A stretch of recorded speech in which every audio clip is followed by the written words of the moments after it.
everyone, welcome back. Trying to confirm your rent amount in the Flex app and the amount field won't accept a decimal. The submit button never appears or the screen just freezes.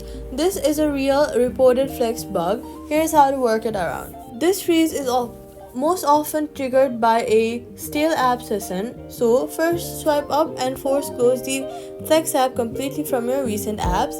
Then reopen it and navigate back to the payment amount screen fresh.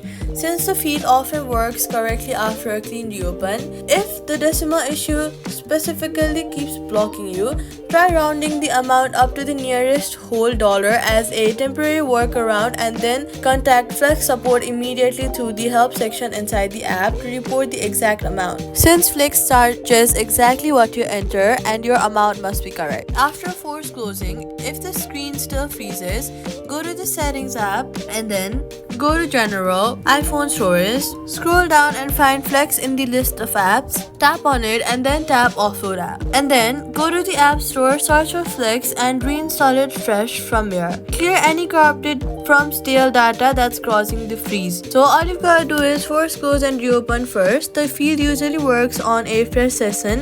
If the decimal is still blocked, contact Flex support through the app before submitting an approximate amount, and that's it. Subscribe.